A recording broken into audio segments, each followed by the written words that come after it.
Dun, dun, dun, dun, dun, dun, dun, dun. Fear, fear, fear, fear, fear. This is not the Fear podcast. This is just us reviewing the Batman. No, this is a Fear podcast bites. Yeah. I don't know. Tomorrow, Unofficial Fear podcast. Tomorrow's the second anniversary of the first Fear podcast uploading. Base. So I'm uploading a new one tomorrow.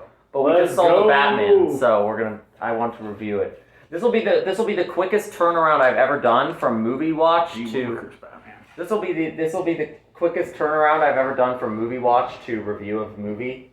We literally just got back from it. We did. But it was so good. It was good. Oh my gosh. It's always good when something lives up to the hype. And I was really worried it was not going to live up to the hype. I didn't think it was going to be god awful. But I was worried. I was worried like I was over this is going to be overhyped and it's just going to be okay. Yeah. No. And especially like the reviews came out, like reviews were coming out, and the reviews were no review was saying it was bad, but I wasn't hearing. I wasn't hearing like, oh my gosh, I wasn't hearing like fanboying. So I was like, please don't. Well, apparently some of the quote-unquote Batman, I use gigantic air quotes there, fans, aka toxic fanboys online. This is hate this movie. This is a movie for the like opposite side of Batman fans from like Snyder. Like if you're a Batfleck fan, you're probably not gonna like this movie. But if you're a Batfleck fan, I hope you're not watching this podcast. Yeah, you already know that we don't like Snyder. Why are you watching this podcast? Not podcast, review. This review. That is definitely not in any way connected to the Fear podcast starring Kirk and I and Coleman Hahn. I'm thinking we should just quickly. I'm thinking we should no spoiler / light spoiler review the movie, and then if we still want to talk about it next time we do a Fear podcast, we can do spoiler talk. Break down that. That and Peacemaker. Yeah, that and Well, I was going to review that one as well. Oh my god, so many good things on right now. We have a friend who has been listening to that song ad nauseum for like. He also had his headphones on when he went to the Batman. He watched the final act of Batman, and he put on "Do You Want to Taste It" on his. But anyway, the Batman was. It was so good. How like what a with the 3-hour movie, Hollywood keeps proving me wrong that I'm giving me good 3-hour movies. It's like they heard me complain that like I was tired of these 3-hour movies, and they're like, "Oh, we're gonna give you 3 good ones back to back." Yeah, Spider-Man, Dune, Batman, not in that order, but like those are the last 3 movies I've seen in theaters, and they were all like. It just has to not be Space Jam 2. That's all it has to not be. Just don't be Space Jam 2. Just don't. It's not a hard bar. And it's like, this is one of the most meaty 3-hour movies I've ever seen. Like, there was a point where my brain is like, okay, we're definitely like an hour in at most, but so much has already happened. Like at that point that like multiple people had already been killed by the Riddler. Yeah. And like things were already heating up, but you could tell there was still so much more to heat up. And I don't know, it's the mystery stuff. I like mystery. Yeah, and there's a good mystery. I think Batman Detective? Batman Detective? Oh! It is. If you were hoping for Batman Detective, you will get Batman Detective. He's actually in detective mode, and it's a really good. This is also the most involved Commissioner Gordon or Alfred have ever been in a Batman movie, which is base. They're both really good. They're both perfectly cast. Yeah, but there's so many like. There's the Riddler. Yeah. There's the Catwoman subplot. Yeah. There's the Penguin mobster stuff that is all tied together. Yeah, it's but all it's like interconnected. There's a bunch of these plot lines that in any other superhero. In any other Batman movie, this would be like, this is too much. Well, not just too much, but like even compared to the Dark Knight. Dark Knight has Joker and it has Two-Face. Yeah. The Two-Face stuff is good. But he ends up feeling like an afterthought to the Joker. Yeah. In this movie, the other stuff does not, like, all the mob It feels Catwoman as stuff important. feels as important as the as Riddler. interesting as the Riddler. There's probably a 30-minute stretch where the Riddler does not appear, and you're not like, oh god, can we get back to the Riddler? When is this movie gonna pick up? It's like it does drag a little there's in that section, but not huge There's enough. maybe a 10-minute section. We were talking about this as we left the theater, that there's maybe like a small 10-minute section where it gets a little teeny bit exposition-y and a little teeny bit you maybe could have adjusted a few scenes. Yeah, not cut, not root, not like. There's nothing I wanted cut. Just like that, you could have tuned this a little more. Yeah. But that's a very you very can small always you can always yeah. fix things. Sometimes you just gotta it's amazing that with so many different adaptations of Batman, this one feels It feels so unique from all of the other ones. Yeah, it does. And I can't nail down, why exactly it's unique, but just watching it, I was not, constantly going, oh, they're doing that Batman. Batman. Oh, this is Batman Returns Forever. Yeah, no, it was starring the Batman. No, and even the title being the Batman is it's not the same as the Suicide Squad where they're like, fuck, we need a different title, so add the at the begining. It feels there's an actual reason for the title to be the Batman, because so much of the movie is about the Batman as an idea and a concept. And the way that gets used both by Batman and the people around him and even some of the villains. Yeah.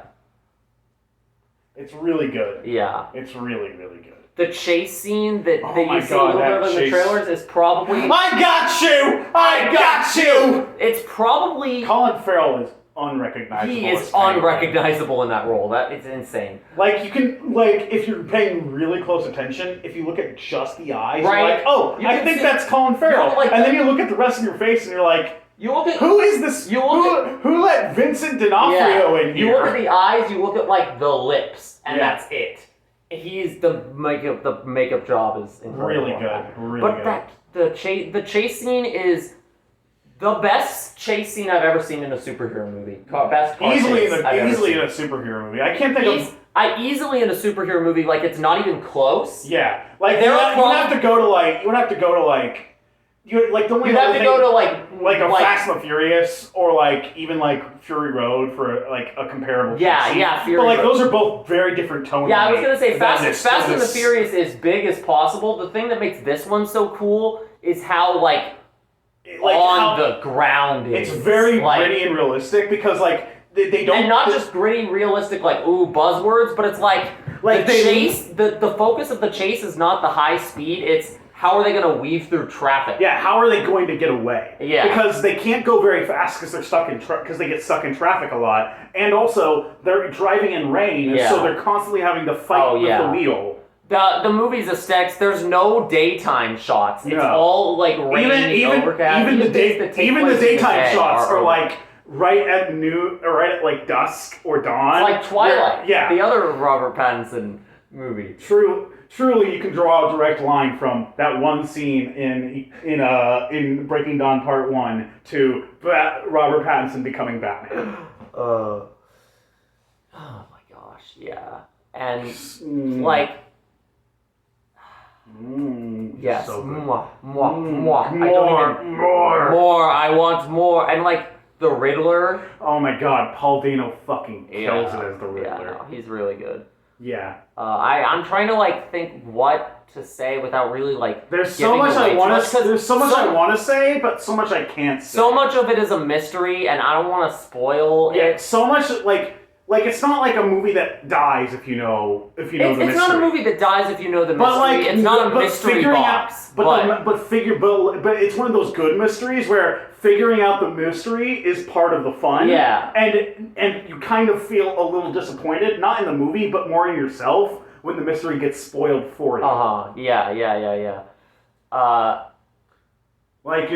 Spoilers for a 50-60-year-old movie. The Maltese Falcon is a fake.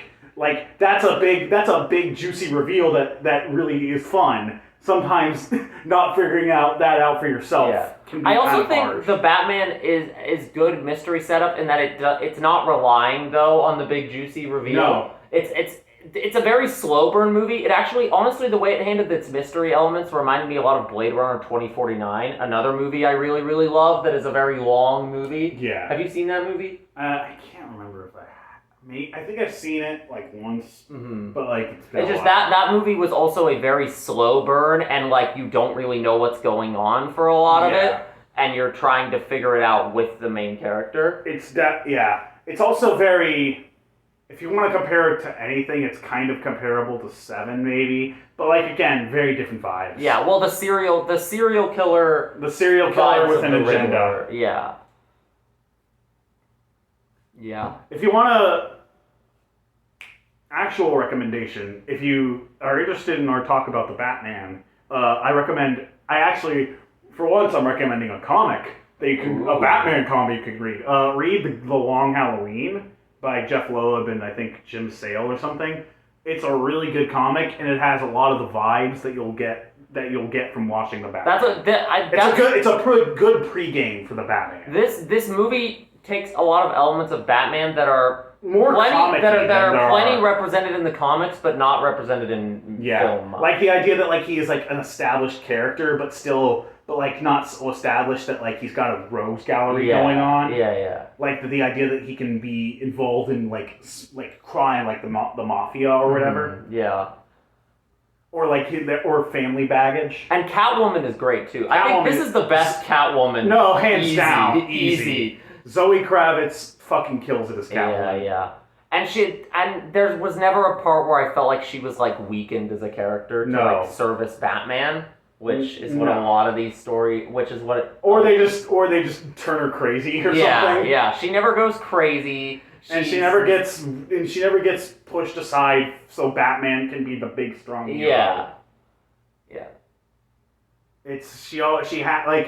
I think it's her line. She has like a line where it's like, "I can take care of myself." Yeah, that's kind of a consistent. theme. It's a consistent thing she says, but it doesn't feel girl bossy. No. If like when she says that, I believe her, and she consistently proves it by being like always one step ahead of the people and also whenever she says it's whenever Batman is trying to be like, I'm gonna protect you, like baby boy. I don't. You're getting too close to this. Because actually, that doesn't service to his voice. It's more like you're getting too close to this. Yeah, no. Robert Pattinson has found a really nice Batman voice. He isn't going too gravelly. It sounds natural but intimidating. Yeah. There was one scene where he was Batman that I remember listening to it and feeling, I feel like he's losing the voice a little bit. One scene where he started to sound a little more. He has that weird, almost southern sound to his voice sometimes, and I was starting to hear it in one scene where he was Batman, and I was like, I feel like he lost the voice a little bit there. I don't remember. It was somewhere in the middle of the movie, and I forgot about it. And maybe it was one of those scenes that was like really intense for Batman, so it's like no, I think it was more of a conversational one, so it was probably the opposite of like. Like he was just kind of Who knows? Regardless, he's still a great guy. The voice was so good that the one scene where it wasn't like it isn't down here. Yeah. Do you bleed? You will. Fucking Batfleck. I'm so glad we're out of the era of Batfleck and into the era of Batman of Pattinson. Patman. Robert Patman. Yes. What a legend. He's so weird as he's perfect as Batman. He's perfect as Bruce Wayne and Batman because he's a fucking weirdo. And he's so like this Batman is such a softie too, but in a way that's not like cartoonish, but in a way that's just like, okay, I believe the damage. Believe the damage and not in a cheesy damaged kind of way. Damaged Batman. Yeah. He has that. Yeah. He has like. As Bruce Wayne, he has like soft sad boy energy, but as Batman, he has like unhinged, kind of unpredictable, kind of crazy energy. I love in the very beginning, he's like in the crime scene. The one in the trailer, and like the cop is trying to like walk around the body, and he's just standing there like this, and everybody's in the way. And like they're too afraid to like be like. Bro, you're not even supposed to be here. Get out of the fucking way. There's subtle moments of comedy, but there's not like quips. It's classic Batman humor where it's like it knows it's dark material, so it adds a level of levity to it that makes it palatable, so that when it gets really dark, it doesn't feel overwhelming. The penguin's probably the funniest. The penguin is the funniest. Just because he's so like, I got you. Hey! I'm glad that we're. No habla español. I hope we see more of him. He's so good, and like he. Again, no spoilers, but like he's in an interesting position at the end of this movie. Yeah, he is. Where he could potentially be a big time player in the next movie. Yeah. If he plays his cards right. If he plays his cards right. Yeah, there were so many there was so much big time stuff that in every other, even like No Way Home, which was very good at balancing all of its things, still had a couple things that felt like they weren't given enough screen time or enough to do. Yeah. No element of the Batman feels like it was underutilized or overutilized. Everything had its place and was used exactly as much as it needed. On its Riddler conspiracy board. How much for your blind eye? Hey guys, thanks for donating. If you know, you know. Yeah, if you know, you know. Well, that's our review of the Batman as the shadow encroaches in from this side of the room. Dun dun dun dun dun dun dun dun. I am vengeance. I like that. It's a good. They call I don't think they call him Batman in the movie. They call him like Vengeance. Yeah. Because that's what he's like. Like the mythos of the Batman is still evolving. There's one time where they title drop, and it's like. It's like I think it's between Bruce and Alfred or something. It's between two characters. Yeah, and it has like thematic significance. Because it's also like there's another good line of fear is a tool. Fear. This is why we have to do a spoiler talk section next time we do a Fear podcast. But yes, Batman review over. New Fear podcast coming out tomorrow that will not have Batman stuff on it. It was recorded a little while ago. But at some point we'll do more Batman talk. Goodbye. Goodbye. Dun, dun, dun, dun, dun.